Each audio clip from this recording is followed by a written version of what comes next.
नमस्कार, जय हिंद।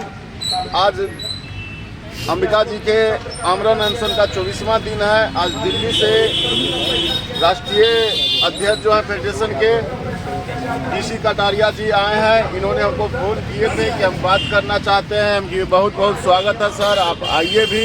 तो आज आ गए हैं और ये क्या कहना चाहते हैं इनसे जानते हैं। सर आपका बहुत बहुत आभार, आप आए हैं, समर्थन किए हैं, इसके लिए बहुत बहुत दिल से आभार। क्या कुछ कहना चाहते हैं इनके आमरण अनशन पर? हम यही कहना चाहेंगे कि भारत देश के अंदर 5,36,000 राशन दुकानदारों के जो प्रतिनिधि हैं तमाम भारत देश में, बिहार भी उसका एक राज्य है। जैसे अंबिका जी ने जो कदम उठाया है, अंबिका जी ने जो कदम उठाया है वो सराहनीय के साथ साथ दमदार कदम भी है। ऐसे कदम हौस और आभास में ले जाते हैं, ताकत के अनुसार ले जाते हैं जब शरीर अंदर से स्वस्थ हो। मैंने इनके व्हाट्सएप देखे हैं कि ना तो मुझे शुगर है, ना BP है, ना कोई और बीमारी है, और मैं फिर भी ठीक हूँ। लेकिन कोई कम बता देता है, कोई ज़्यादा। यदि मैं सैंपल अपना पास कराता हूँ या मैं जांच करवाता हूँ तो कई ऐसे मुद्दे हुए उसके सामने भी अंबिका यादव जी ना झुके। तो हम तो उस दिन भी आना चाहते थे, लेकिन समय का अभाव या और कोई परेशानी देखते हुए मैं आज आप लोगों के बीच में आया हूँ। और मैं केवल अंबिका जी का समर्थन तमाम हिंदुस्तान के राष्ट्रीय की तरफ से करता हूँ और भविष्य में कामना करता हूँ कि बिहार से ये कदम उठ जाए, सरकार समझ ले कि हमारा कमीशन में काम नहीं चलेगा, हमें वेतन दिया जाए। जैसे पांडिचेरी तमिलनाडु में और अन्य पूरे देश में इस प्रकार की बातें हैं कि हमें तोल के माल मिलेगा जैसे पांडिचेरी तमिलनाडु मिलता है। तो हम माननीय प्रधानमंत्री नरेंद्र मोदी जी का आभार प्रकट करेंगे और आज भी करते हैं कि जो अपने मुख्यमंत्री राज्यों के हैं उनको समझाइए, क्योंकि मैंने तमाम हिंदुस्तान के मुख्यमंत्रियों को, और जहां मुख्यमंत्री नहीं हैं, जहां केंद्र शासित प्रदेश हैं, राज्यपाल महोदय हैं, उनको पत्र द्वारा अवगत कराया गया है कि मेरे पास माननीय प्रधानमंत्री नरेंद्र मोदी जी के ऑफिस से, PMO से चिट्ठी आई है और उसमें लिखा हुआ है 460 रुपये प्रति quintal commission recommended by the central government of India. तो उसके आधार पर मैंने तमाम राज्यों को लिखा है, चिट्ठी 2 बार लिखा है, रिमाइंडर भी दिया है। और कई राज्यों में तो मैंने अपने प्रतिनिधियों को भेज करके पता मंगवाया है, उन्होंने कहा संबंधित कार्यालय को फाइल भेज दी गई है।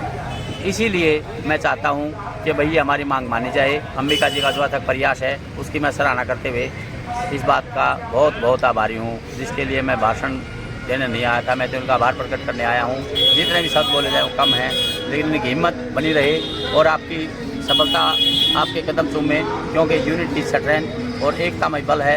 हिम्मत से ही सब काम होते हैं। सरकार भी झुक जाएगी, क्योंकि हिम्मत करके ही तो लोकतंत्र में वोट दिया जाता है।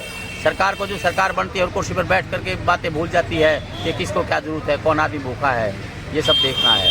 और अंबिका जी का बहुत बहुत धन्यवाद और मैं आभार प्रकट करता हूँ कि इतनी उम्र में और इस प्रकार का सराहनीय कदम इन्होंने लिया। भविष्य में और भी हमारे डीलर लेने से पहले ये सफल हमारा आयोजन हो जाए, उनकी मांग मान ली जाए और हमारा कमीशन और ये बढ़ जाए, हमारी मानदेय बढ़ जाए, मानदेय देने लग जाए। सरकार माल हो ना हो, किसी के कम ज़्यादा कार्ड हो, कुछ भी हो, यूनिट कम हो ज़्यादा हो, लेकिन मानदेय सब इकट्ठा एक मिलना चाहिए।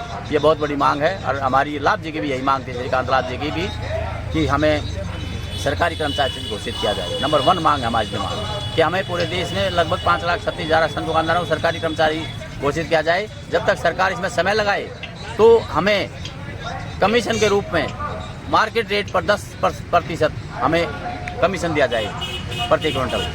लेकिन पहले हमारी मांग है सरकारी कर्मचारी किया जाए। सबसे पहली मांग है 20 साल से मांग चली आ रही है और हम इस मांग को लेकर के रहेंगे, यही बात है। ठीक है। DC दिल्ली से आए हैं, केंद्रीय नेता हैं, के समर्थन में है, कुछ कहिए।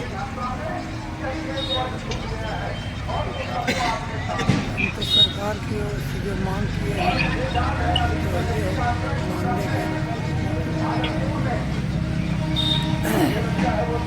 अनुकंपा के भी मांग किया है। अनुकंपा के सीमा निर्धारित किया गया है उसको समाप्त करने की मांग है। और बहुत खुशी की बात है कि बिहार के 55,000 विक्रेता जो आज हमारे मांगों के समर्थन में जो उभरे हैं और आज हमारे हमारे राष्ट्रीय नेता पीसी कटारिया जी आए हैं समर्थन में। इससे हमें खुशी होता है कि हमारा जो कदम है ये ठीक है, और साथ साथ इसी तरह से कदम है जो पूरे अगर देश में होता है आंदोलन तो पूरा देश के जिले होते हैं तो मांग पूरा होगा, ये हमको पूरा विश्वास है। पूरे देश में कहते हैं एकता बनाने के लिए, क्या कहना है? ये मैंने पहले ही कह दिया है कि आज तो पहले उत्तर प्रदेश में 42 दिन तक हमने इसका कार्यक्रम रखा प्राथमिकता दे करके कि क्या हमारा इसमें प्रैक्टिकल होगा, और आज हमने बिहार में ये देखा जब तो हमारे कि अंबिका जी तो पुराने आदमी हैं, और जो पुराने आदमी होते हैं वो दिलदार भी होते हैं, उनमें इंसानियत भी जन्म से ही होती है, किसी के बनावे से नहीं होती है। तो मैं इसलिए आभार प्रकट करता हूँ। यदि आज यहाँ हमारी मांग नहीं मानेगी तो पूरा देश आप लोगों के समर्पण में खड़ा हो जाएगा, इसमें कोई दो राय नहीं है। जिस प्रकार से इनका कहना है कि बिहार में सब एक हो गए हैं, तो काहे नहीं एक होकर पूरे देश लेवल पर आंदोलन को छेड़ा जाए? अब हम यही कह रहे हैं, जैसे पांडिचेरी तमिलनाडु में सरकारी कर्मचारी हैं, तो हम उनकी साथ में मांग कर रहे हैं कि हम भी सरकारी कर्मचारी हों। इसीलिए पूरे देश में जब ऐसा हो जाएगा तो कोई भी ना रहेगा, ना कोई नेता की जरूरत है, ना कोई सरकार ही उसमें वो करेगी अपनी नैतिकता के आधार पर लोकतंत्र के प्रति। तो इसमें सभी लोग छोटे मोटे जो नेता हैं, जो आदमी लालची हैं या समय नहीं दे पाते हैं या वृद्ध अवस्था के कारण या शारीरिक कोई बीमारी के कारण समय नहीं दे पाते हैं, वो अपने आप समझ लें कि भाई हम लोग अपने आप मदद कर लेंगे। सरकार लोकतंत्र के प्रति अधीन है, स्वतंत्रता के प्रति जब मिला तो हमारा संविधान लोकतंत्र में सार्वजनिक वितरण प्रणाली मुख्य अंग है, वो अपने आप हम समझ लेंगे और सरकार समझ लेगी कि काम करने वाले लोग हैं, हमारी मजदूरी हमने काम किया तो हम मांगेंगे, ना कि और कोई। हमारी मांग मानी जाएगी, आप आश्वस्त रहिए। हमारा विचार है, विश्वास है, और हमारी ईश्वर अल्लाह भगवान और सभी में यह आस्था है। प्रकृति के द्वारा दिए गए जो भी नियम हैं, प्रकृति के द्वारा दिए गए कानूनों के अंतर्गत संविधान बना है।